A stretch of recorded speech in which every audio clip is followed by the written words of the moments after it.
Hi guys, it's CryptoBirb Adrian speaking. Welcome to today's Friday webinar, shooting straight from beautiful Portugal. Beautiful weather up like there, and there's just been a lot of heat going on, inside the markets, inside the financial markets, as the CPI prints came in, and they came in better than it was expected. As a result, a lot of markets pumped.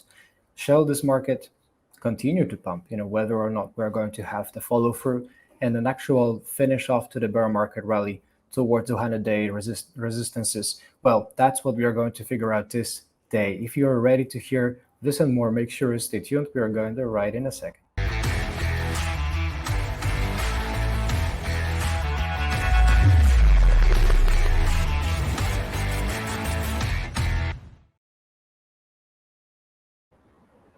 How's everybody doing? It's CryptoBirb Adrian. Hope you guys are doing fine.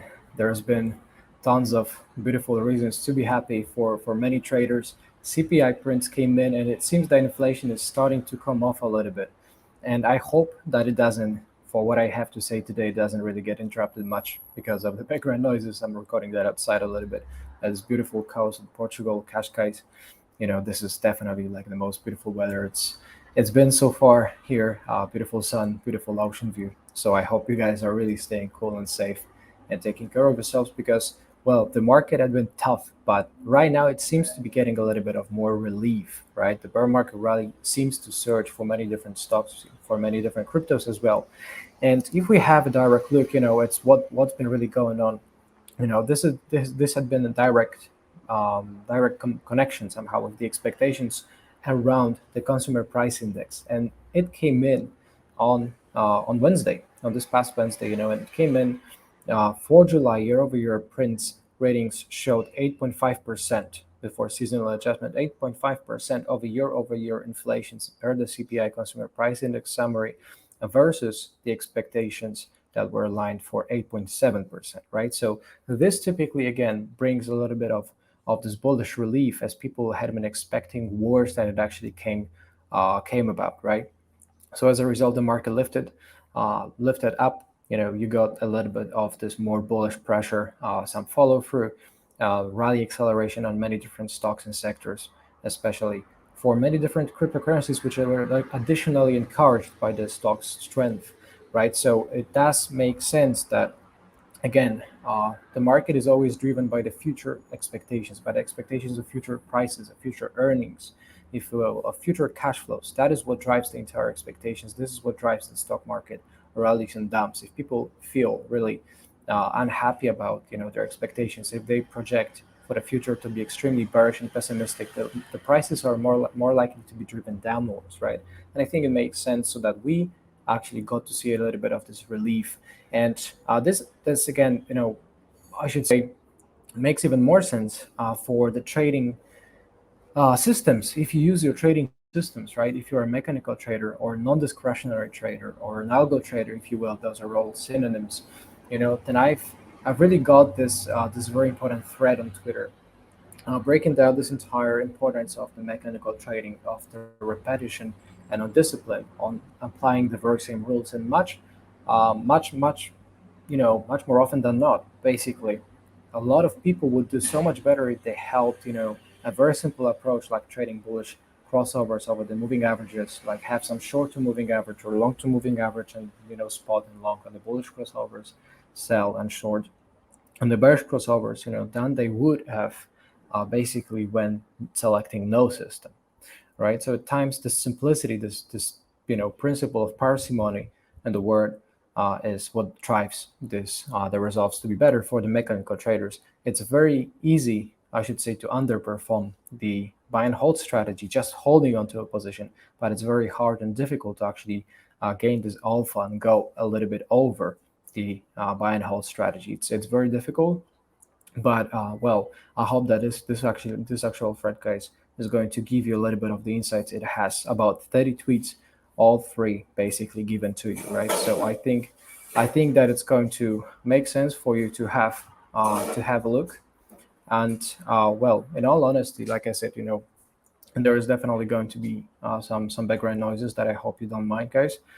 Um, but if we go and take it a little bit further, then we are also organizing this trading competition we have on our Discord with our Discord members. we are giving them the chance to participate on the BitGet trading competition organized wholly by BitGet, and we are giving the platform to them, to a couple of interested groups of traders to participate and actually win on a monthly basis $10,000 USDT equivalent. So I think it makes sense. If you guys want to know more, just make sure you join in and check all the rules that we have lined up here on Discord for you in the BitGet trading channel. So you have a chance and opportunity to actually go and see through. But taking it further to the actual market research, we are truly looking at something that I would call like a definitely strong bear market rally, but it does seem to be approaching its major resistance level, right? This 200-day average has always bird this has always been bearing this very significant validity for many traders to recognize bear markets or bull markets. This is a long-term trend, and as long as this average continues to basically decrease, this is defined as a bear market. Otherwise, if we're looking at an ascending sequence and consequence in pursuing higher targets and price objectives on average on a 200 basis average, then you're looking at something that we call a bull market naturally. So right now, approaching towards this mean reversion level of 34,000 points, for the Dow Jones Industrials, you are looking at a potential resistance area, right? And because people tend to use that in a self-fulfilling prophecy basis, they tend to anchor towards those moving averages a lot.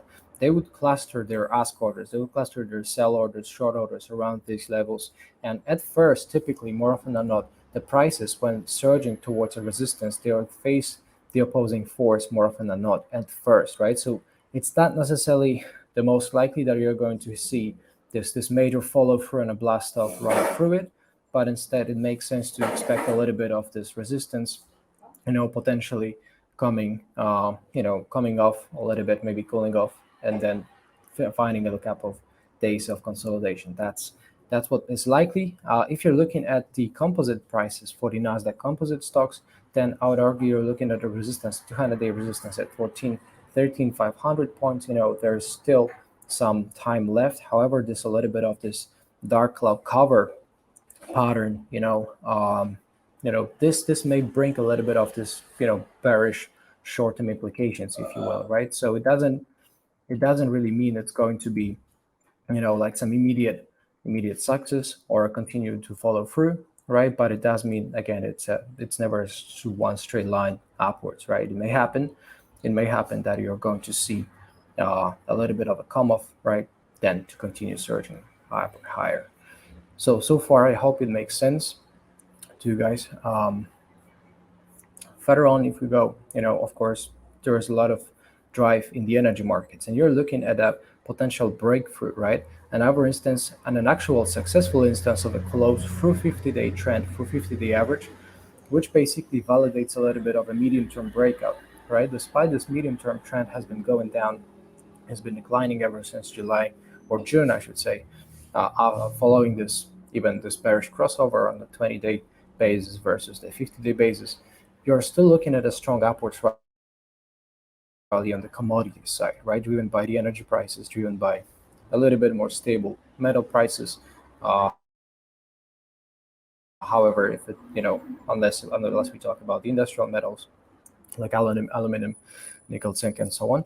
But here you're looking at a bull market rally, which is a little bit of a different scenario, right? 200-day average validates a bull market continuation, and here there's been a medium-term correction. The medium-term correction, which basically again goes, I should say, a little bit in the opposite direction.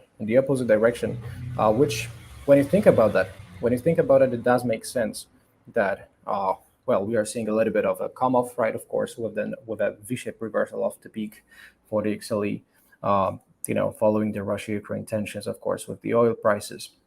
So after gaining a lot, there has been this V-shaped reversal recovery to the downside, if you will, if it makes sense. Lots of gaps left behind.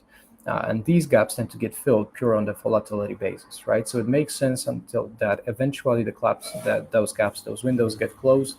So I would argue that we are, still facing, as long as the 200-day average goes up, we are still facing the chances of retesting those caps and filling those windows or closing those windows, as Japanese traders would say, right? So here, I would argue that if we take it further, for even for the dollar prices, right? Then the dollar prices are looking, well, we're looking at a little bit of a come off of a V-shaped recovery here on top, right? And this V-shaped recovery at around 105 points.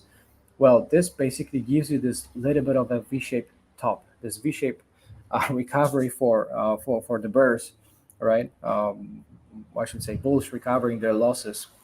So recovery typically means, of course, with the market recovering after severe losses. But here I'm talking a little bit of a, you know,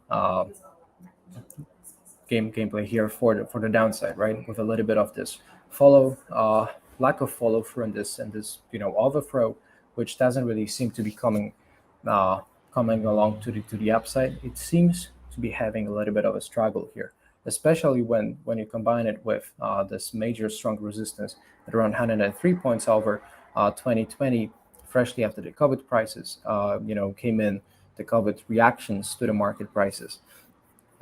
Well, then there's this, I should say 50-50, kind of like a situation for the dollar prices. We're looking at the correlation, which is decreasing a little bit, and it's slightly negative, minus 0.36 towards the S&P 500. It tells you that on a mild basis, at 0.36, there is this negative correlation divergence, if you will, towards the S&P 500 prices. So whenever the dollar goes up, the S&P 500 would go up, would go down. It works on an inverse basis, right? So stocks going up typically is caused by USD going down, and vice versa. The USD going up would mean stock prices going down. So here I think we are maybe looking at a little bit of this retest, right? The long-term basis, the 200-week basis, is actually moving up. This is what this red curve symbolizes on a weekly basis, on the weekly chart. And the 50-week chart, right, which is corresponding with this black curve, seems to be providing a little bit of a support around 100 points, right? So 98.8. However, until we see a little bit of a reaction, until the market gives a little bit more weeks to it, you're probably going to look at some extrapolation towards the 200 basis for the ratio for the dollar prices. So if we take it further for the performance chart, so the performance chart is going to tell you basically that still the main leader in the industry among the ETFs is the energy, right? If we take off the energy, well, then you're looking at a clump of stock sectors which had been barely breaking even, right? There's a lot of stocks ever year to date, basically, ever since 2022 started, that are trading below that break-even point, below 0% return. And we're talking about 25% return on the negative side towards communication services, which had been underperforming the S&P 500 strongly. Even if we take it on a relative basis, right, and have this S&P 500 benchmark, which we're going to discover even deeper in a few moments, then you're looking at the situation that the communication services are the biggest laggard among the ETFs. So here, what tells you also that there's a little bit of this bear market rally nest to it, that it's not necessarily a full-blown bull market already, that it's rather a rendition of a bear market that gives you a little bit of this upside pressure, is the fact that utilities and energy prices are really high. When the market is really driven by utilities, which is defensive stock, this tells you again that the demand is on the utility side, the demand is on the defensive side, on the risk off side. So if this is where the pressure is, this tells that investors would likely be facing a little bit of this resistance towards pulling the trigger on the higher risk positions, which drives the entire market and economy following that. So you're looking at an over recessive environment. There was a recession confirmed after 2 consecutive negative GDP growth on a quarterly basis again. And here on top of that, you're combating, very high inflation highs in many, many decades. And there's a little bit of this positive, glimpse of light, or whatever you name that, glimmer of a sunshine, that this inflation seems to be coming off a little bit. However, it's not significant to the entire pool, right? It doesn't invalidate the overall bearish conditions. It's just like this little bit of an uplift after heavy major deterioration for the entire economy. So that's the way we should approach that. And if we take it further towards the cryptocurrencies for their performance, this all does connect. I think pretty surely through that proxy of correlation, right? So cryptos, especially Bitcoin, has been strongly correlated with the S&P 500 prices. We have a specific separate chart for it, and it's actually shown here on this chart related to the S&P 500 prices through the correlation coefficient, right? So the correlation coefficient on the 7-week basis tells you that there is 0.93 strength on the positive side, and this 0.93 ratio for the correlation coefficient tells you that there is a very positive connection. Very positive connection tells you that the stock prices and the Bitcoin prices are likely to move within the same direction, right? Be it downwards or upwards. They tend to follow each other pretty strictly and pretty urgently eventually, but this is a 7-week average basis, right? So it doesn't necessarily refer to any short-term fluctuations on a daily time frame. So here, looking at the weekly chart, you're looking, of course, still at major deterioration, and Bitcoin being about 60%, 65%, down after peaking through $69,000 back in early November last year, right? And this also corresponds, of course, with the overall performance chart. So this performance chart, if you do look at it, then this performance chart is basically telling you that the main performer, or the smallest loser, or the biggest winner correspondingly, of the top market cap coins, seems to be, except for USDT, of course, holding cash would be the best option, not to lose anything, except for inflation maybe. You're looking at TRX. So TRX to USD is about 6-7% down on the yearly basis, on the year-to-date basis, ever since 22 years started. And on the far end, on the opposite end, you're looking at this violet curve of BCH, right? Bitcoin Cash to USD, showing you basically 67% downwards, 67% downwards, with Bitcoin being about 50% downwards, right? Ever since 2022 started. And prior to it, you would of course see still some major deterioration. So this is how it looks also, I should say, on the relative basis, right? When you have Bitcoin as a benchmark, like basically Bitcoin per prices, then USDT is naturally the best performer. Holding on to it, would definitely be much more prominent and much more profitable. Then you have TRX. You're looking then later at XMR, which is towards the BTC prices against BTC at 18% outperformance on the year-to-date basis, and then BNB a little bit, if you to USD coming also in Bitcoin pair towards Bitcoin, it's coming towards this break-even point. So there is this overall, I should say, upwards trending theme, right? Except for a couple of more sideways themes that you would have in there. There seems to be this willingness to recover a little bit more. And let me know, guys, in the comments if it does make sense to you, and I hope it does. And of course, there's always going to be some questions that I'm not going to be able to take all of those. However, if you guys really want to have it, then I would argue that it makes sense to leave some kind of notes and leave some kind of comments so that we can cover them as we go. So taking it further, you're looking at the RRG chart, which is one of my favorites. And this RRG chart shows you the relative performance in terms of the relative momentum and in terms of the relative strength ratio. So both are telling you about the lagging, improving, leading, and weakening quadrants, right? This is a little bit of a magic coming from JDK, Julius de Campenaar, very good Dutch trader, and an actual, conceptor, if there's such a word for it, inventor of the RRG chart. And this is a very valuable tool because it tells you basically that, well, based on the momentum principle, the markets which are leading, they will have this persistence to continue to lead whenever the laggards, the lagging items, the lagging assets would have the tendency to continue in the opposite direction, right? So whenever it catches on fire, the fire is supposed to be sustained the same way that you see the major underperformance. Just in this case, the Bitcoin was on the far opposite end, you know, of, let's say, anything that would be placed within the leading quadrant, which would be strong on a relative momentum basis and a relative strength basis, which would tell you that it's not only the relative strength as in the outperformance against the benchmark, against the S&P 500, which is positioned right there at the intersection of two axes, but at the same time, the relative momentum corresponds with the ROC, with the rate of change of the relative strength, so how fast the relative strength changes over the time. So it is almost right like this derivative to it.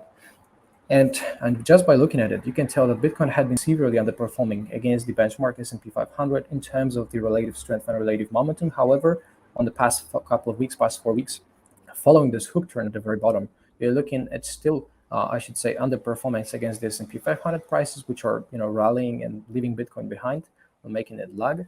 However, there's a little bit of a more promising sign and symptom to it, as the relative momentum seems to be accelerating, right? You are moving up on the y-axis, on the momentum y-axis. So this is a little bit promising because what we are looking here at is, well, a phenomenon of a sector rotation, that these stocks, that these assets, they tend to rotate from one quadrant to another. And the stocks that have been leading eventually give away their lead, and new stocks come in to lead. And that's exactly what is happening right now. You're looking at the communication services here. You're looking at the technology sector for the XLK, XLY, which is consumer discretionary. They're all improving and gaining both against the S&P 500 on the relative strength basis and on the relative momentum basis, both accelerating, right? That's exactly what you want to see in order to expect and to have this valid expectation, which makes sense to expect those stocks to continue to outperform, well, at least Bitcoin per se, and eventually outperform the S&P 500, moving to the leading quadrant. And if that happens, this is, well, I should say, like this main point of the bear market rally, when we have this confirmation on the 5-week basis, right, that the bear market rally is valid, that it is real. And if it is to be sustained, then eventually, they may spend some time, within the leading quadrant. And if this happens, as long as this happens, the continuation of the rally may be the very case. However, we should still not forget that this is a bear market, right? And the bear market means that, again, eventually the bulls are going to fail, that the bulls have lower chances and odds against them. And instead, the bears are more likely to continue lower, especially with the recession environment right behind it. So this, of course, comes up with the Netflix price chart, which is, seeing a little bit of a more upside, and this follow through finally on the breakout day yesterday and the day before, following this break and squeeze, on the rising wedge. Typically, rising wedge, is an expected pattern to bring more bearish consequences and implications. However, if it squeezes, then failed patterns tend to perform better in the opposite direction, right? First of all, because of the stop loss aggregation, which commits to this more explosive breakout. And then for many, I should say, investors and funds betting against Netflix would be forced to either close off their prior, move out of their selling mode, basically. And if that is the case, they would have to buy it back if they are short selling any asset overall, right? Of course, shorting stocks is a little bit of a different model. You don't really get to do that this often. And taking it finally to see what's up with the Bitcoin prices. You're looking at a 12-hour chart, which is my favorite. I like to switch between the candlestick chart and the bar chart to observe these major trends and movements. And here the Breakout Pro tells you that the main stop loss threshold at 22,920 is basically the main level to be looking at. And If the Bitcoin prices eventually breach this level and fail to close above it, this tells you that a little bit of more bearish implications may be coming due, right? That the bears may regain the control and at least have this upper vote, right? So because we are moving in a sideways, in a larger sideways movement, despite, of course, we are making those higher highs and higher lows, so this can be classified as an upward trend. However, this upward trend, as I mentioned on the last record, is not necessarily the most reliable, because it's slow. It's slowly sloping. It's barely making those new highs, right? It's like this very kind of like uncertain way. When you compare it, for instance, with a full blown upwards trend, it just keeps pushing in and leaving many traders behind on unfilled demand and pushing it higher, making them buy back higher. So here, well, except if it hadn't been for the momentum, which is a little bit weak, that's also why Bitcoin, again, kind of reminders, underperforming and is in this lagging quadrant. I would say that as long as we move outside and above 22,920, the bulls are safe in the short term. However, we're looking at the continuous lack of strength, continuous, fake out.